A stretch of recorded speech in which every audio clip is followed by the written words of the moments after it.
Hello tout le monde, j'espère que vous allez bien, moi ça va très bien. Aujourd'hui, nouvelle vidéo. Dans cette vidéo, nous allons parler de l'état de forme actuel des Cherries de Bournemouth.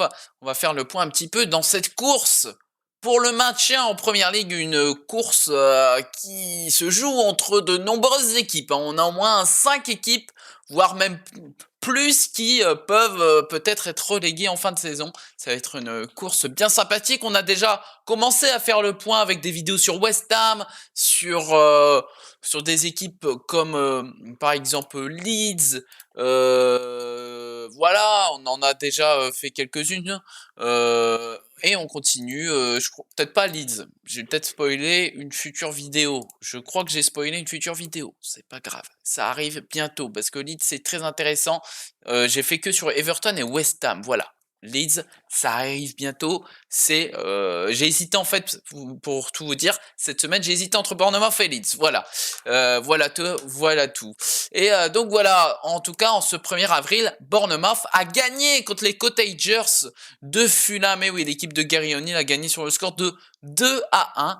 Et c'était plutôt pas mal ce match avec l'ouverture du score à la 17e minute de Andreas Pereira, l'ancien joueur de Manchester United pour les Cottagers, mais Marcus Tavernier qui marque à la 50e, but de Dominique Solanke à la 79e, et victoire donc des hommes de Gary O'Neill qui permet à Bournemouth de prendre un petit peu d'air, hein, parce que Bournemouth c'est compliqué, mais en même temps ils arrivent à faire des bonnes choses depuis décembre, et donc dans cette vidéo nous allons voir un petit peu pourquoi ils arrivent à faire des résultats. Donc, on fait le point dans un instant. Eh oui, déjà à l'heure actuelle, Bournemouth est 15e de Première Ligue avec 27 points. Eh oui, donc Bournemouth a fait des achats plutôt intéressants cet hiver. On va faire déjà le point sur ces achats. On peut noter des apports offensifs et c'est plutôt important de voir ces apports offensifs avec du coup Ouattara de Lorient qui était plutôt intéressant depuis qu'il est arrivé. Vraiment, je trouve, ouais, il y a un petit truc intéressant. Ouattara de Lorient qui a fait pour le moment seulement 9 matchs pour Bournemouth. Il est arrivé pour une somme de 22 millions. Ouattara, mais voilà, il faut aussi qu'il s'adapte à l'énergie de la PL. On a aussi en choix intéressant, mais qui a pas encore percé, c'est Antoine Semenyo, hein, que j'avais plutôt bien aimé du côté de Bristol. Forcément, ça c'est un très bon coup, hein, de la part de Bournemouth, qui se sont fait racheter en décembre par le consortium Black Knight Football. Donc dans ce consortium, nous avons un milliardaire euh, américain basé du côté de Las Vegas, qui a notamment déjà investi dans une équipe pour une équipe de hockey, il me semble, si je me trompe pas, ou de baseball, mais il me semble que c'était plutôt du hockey, hein, il me semble. Et du coup, ce qui était plutôt intéressant du coup avec ce consortium, c'est qu'il y a aussi l'acteur Michael B. Jordan, que vous avez peut-être vu dans Black Panther 2, et aussi dans les films Creed, notamment Creed 3 qui est sorti récemment. Je sais pas si vous avez été le voir au cinéma, moi j'y ai pas encore été le voir.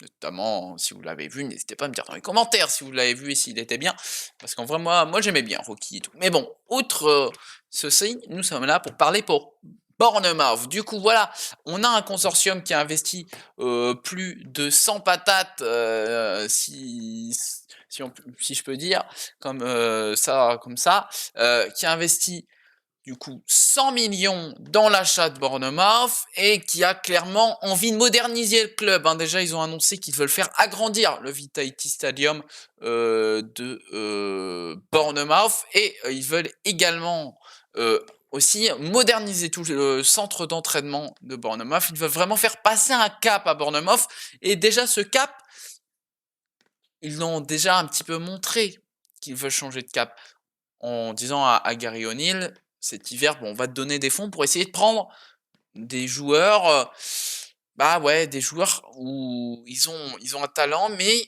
ils jouent encore dans des petits clubs. Vraiment investir intelligemment, ce qu'a fait Brentford, ce qu'a fait Brighton. Et aujourd'hui, on voit que Brentford et Brighton, qui ont notamment fait un match nul cet après-midi, donc cet après-midi, donc quand je tourne, c'est le 1er avril, donc qui ont fait un match nul et qui aujourd'hui sont dans le top 10 de Première Ligue et sont deux équipes qui jouent magnifiquement bien, voire même deux équipes qui jouent le mieux en PL, en termes de jeu pur. Du coup, ouais, c'est très intéressant de voir que Bournemouth, voilà, ils veulent s'inscrire dans la durée.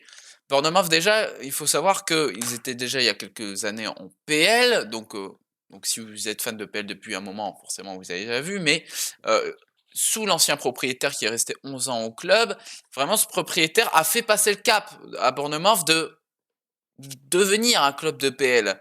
Ils ont été relégués, puis ils sont remontés pour cette saison 2022-2023. Mais vraiment, pendant l'ancien règne, on va utiliser le mot règne, même si c'est pas fait pour ça, mais sous l'ère, c'est plus juste, ouais. Sous l'ère de l'ancien propriétaire, vraiment, le club a vraiment grandi énormément. Et voilà, ce nouveau consortium est là pour refaire passer un cap du côté de Bournemouth. Et ils sont prêts à mettre le chéquier. Donc ça, forcément, c'est plutôt pas mal pour le club de Bournemouth. Et il y a des joueurs très intéressants du côté de Bournemouth. Je vais vous en citer quelques-uns. Donc forcément, on a l'achat d'Antoine Semenyo qui est très intéressant, mais nous avons aussi des attaquants qui sont plutôt pas mal, bon, qui manquent un petit peu de finish. On a Kiefer Moore qui est assez intéressant, l'international gallois, sauf que bon, seulement que 4 buts. C'est dommage. Solanke, qui est quand même, qui était un grand espoir du football anglais, qui a été vendu par Liverpool il y a 2 ans du côté de Bournemouth pour une somme de 20 millions. On pensait qu'il avait passé un cap du côté de Bournemouth. Finalement, pas grand chose, seulement 4 buts cette saison. On a du coup l'achat de Ouattara qui est plutôt intéressant. Jadon Anthony aussi qui fait un petit peu ses armes, l'ancien joueur d'Arsenal qui fait ses armes, le jeune joueur du côté de Bournemouth. Et ouais, en vrai, c'est plutôt intéressant quand il rentre et tout. Il y a l'achat de Christie cet été qui est très intéressant. Hein. Christie était un très bon joueur en Écosse et du coup là il arrive en PL et du coup c'est plutôt pas mal. On a Marcus Tavernier qui vient de Middlesbrough et ça pareil, hein, enfin il était à Middlesbrough et ça c'est plutôt intéressant. Mais on a également en défense, nous avons Elliot Kelly qui est un petit peu la pépite en défense. On a également Chris Mepham qui est plutôt pas mal. Bon, c'est sûr, c'est pas des world class défenseurs, mais c'est pas mal. On a dans les buts Neto, Neto 33 ans. Première partie enfin, plus que première partie, c'est les premiers matchs de la saison. Les premiers matchs de la saison, c'était donc Mark Travers au poste de gardien. Moi, je le trouvais plutôt intéressant, Mark Travers, parce que certes, il se prenait beaucoup de buts en début de saison, parce que début de saison, c'était sous Scott Parker. Hein, c'est Scott Parker qui était le manager. Scott Parker qui a été viré suite à la large défaite de Bournemouth du côté de Anfield. Et du coup, Scott Parker a été débarqué. Donc, c'était là ouais, fin janvier, mi-janvier, fin septembre, à peu près. Et du coup, vraiment, sous Scott Parker, c'était Mark Travers qui était le gardien titulaire néerlandais.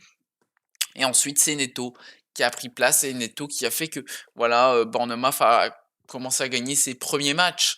Et du coup, c'était plutôt intéressant. Bon, si on revient un petit peu sur Scott Parker, il a ensuite signé du côté d'Anderlecht non, pas Anderlecht, du côté de Bruges, et il a été reviré. Bon, bref, on ferme cette parenthèse. Mais du coup, ouais, il y a des joueurs plutôt pas mal. Et du coup, vraiment, ben, ça montre aussi que Bournemouth a déjà un petit peu de talent chez eux là, parce que en meilleur buteur cette saison, nous avons Philippe Belling, milieu central. Bon, c'est un milieu central meilleur buteur. Donc, ils ont des bons joueurs en attaque, mais voilà, il faut que ça monte, il faut que ça monte d'un cran.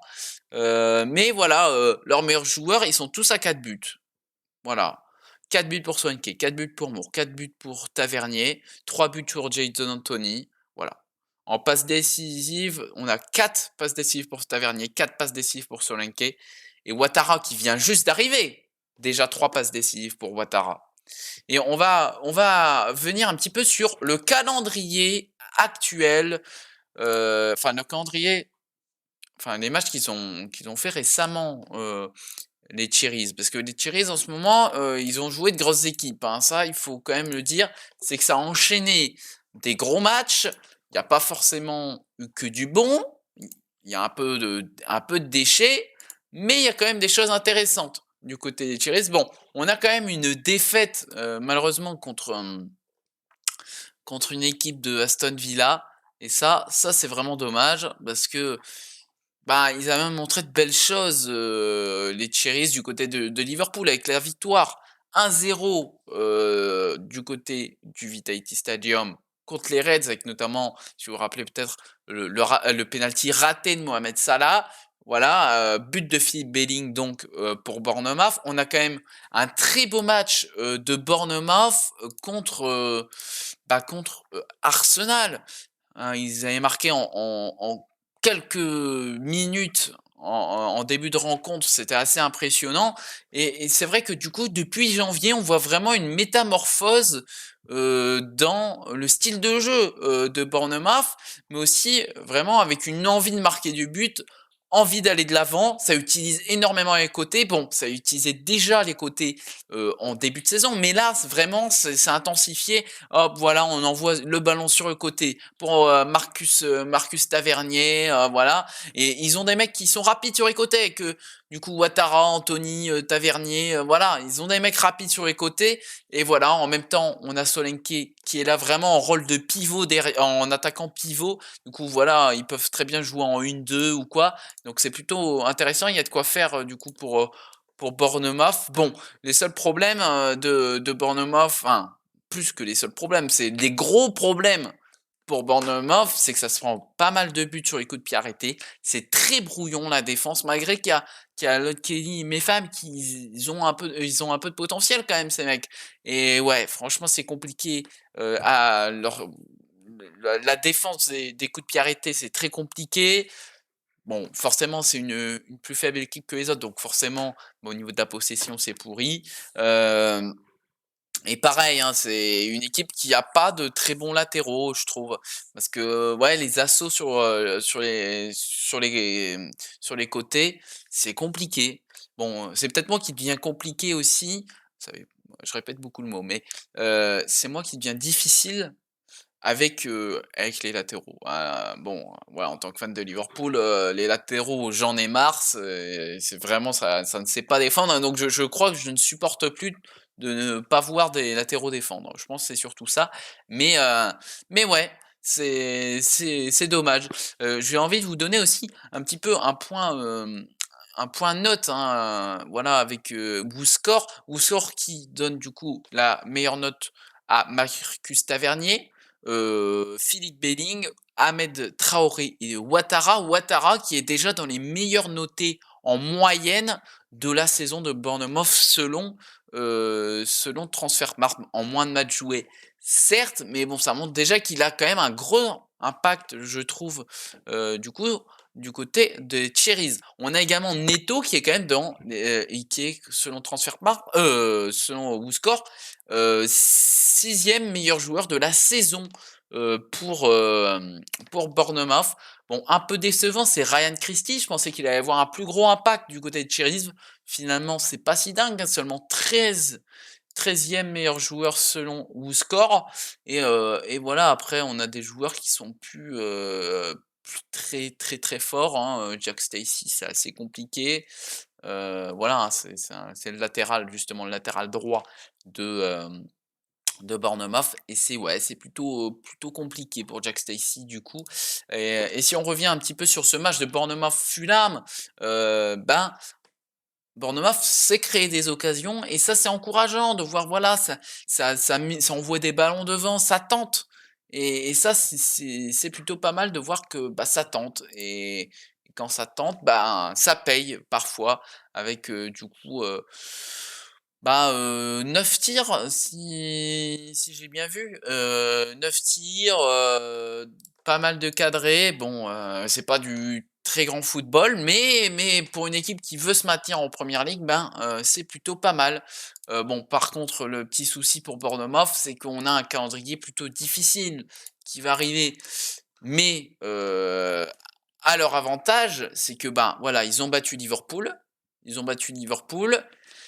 Ils ont accroché, Arsenal à l'Emirates. Bon, ils ont complètement perdu, contre City, hein. Ils ont perdu 4-1 contre City. Ils ont fait match nul contre Newcastle. Ils se sont bien battus contre Bournemouth. Ça a gagné contre Wolverhampton. Voilà, ils ont quand même eu dernièrement des bons résultats. Et donc dans les prochaines rencontres qui arrivent, le 4 avril contre Brighton, le 8 avril contre Leicester, le 15 avril contre les Spurs, le 23 avril contre West Ham, le 27 avril contre Southampton, c'est du côté du St. Mary's Stadium. Ça va être un match hyper important contre Southampton et même contre West Ham. En vrai, ça, c'est 2 rencontres qu'il faut gagner pour cette lutte pour le maintien. Parce que, bah ouais, là, ils vont enchaîner même 3 matchs. Parce qu'après, ils jouent Leeds, le temps rentre avril. Ensuite, le 6 mai contre Chelsea. 13 mai contre Crystal Palace. 20 mai contre Manchester United. Et le 28 mai, dernière journée de Première Ligue contre Everton à Goodison Park. Un match, enfin un calendrier avec quelques matchs difficiles, mais je pense vraiment que Bournemouth va pouvoir se maintenir en Première Ligue cette saison parce que il y a du talent devant et franchement, Gary O'Neill fait un sacré boulot. Donc bravo à lui et vraiment avec ses nouveaux propriétaires, Bournemouth veut aller de l'avant. Donc pour moi, Bournemouth va réussir à se maintenir, même si on regarde le classement pour le moment, ça paraît compliqué, mais pour moi, ils vont se maintenir.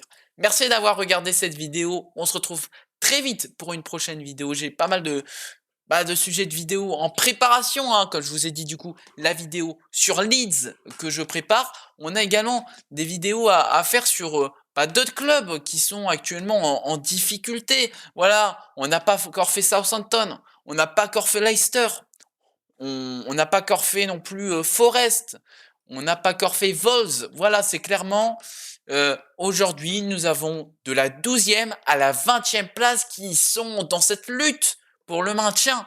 Donc clairement, ça fait de grandes possibilités de vidéos, sachant qu'on a fait West Ham et Everton. J'ai également des sujets de vidéos à préparer sur le club de Wrexham, et oui, hein, qui a été racheté par Ryan Reynolds. On a également Foster, qui est sorti de sa retraite, l'ancien gardien de West Bromwich Albion notamment, et de Watford, qui est sorti de sa retraite pour aller rejoindre Wrexham, le club gallois, du côté de la Vanarama. Donc il y a une série sur Disney Plus qui est sortie sur Wrexham il y a déjà quelques mois. Donc il faut que je la regarde et comme ça je fais une vidéo sur Wrexham, la saison actuelle, et en même temps je reviendrai sur la série. Donc voilà, il faut le temps que je regarde la série, que je laisse un peu la saison passer.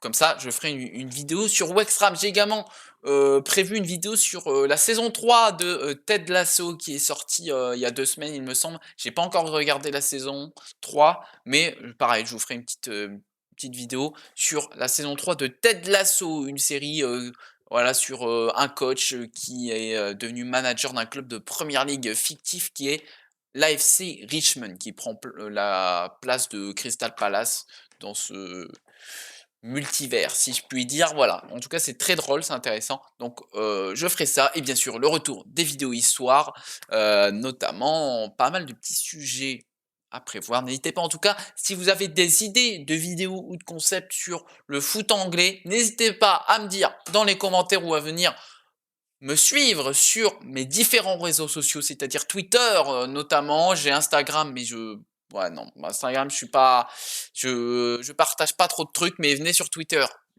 Ça, je suis actif, mais surtout, venez sur Twitch, je suis en stream très régulièrement. Bon, là, j'ai une période d'accalmie parce que mon mois de mars était un petit peu chargé.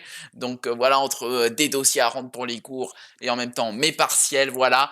En tout cas, n'hésitez pas à mettre un like et à vous abonner, c'est très important, et à partager à vos amis cette chaîne s'ils aiment le foot, et plus particulièrement la Première Ligue. On se retrouve pour une prochaine vidéo. Goodbye tout le monde. Allez, à la prochaine.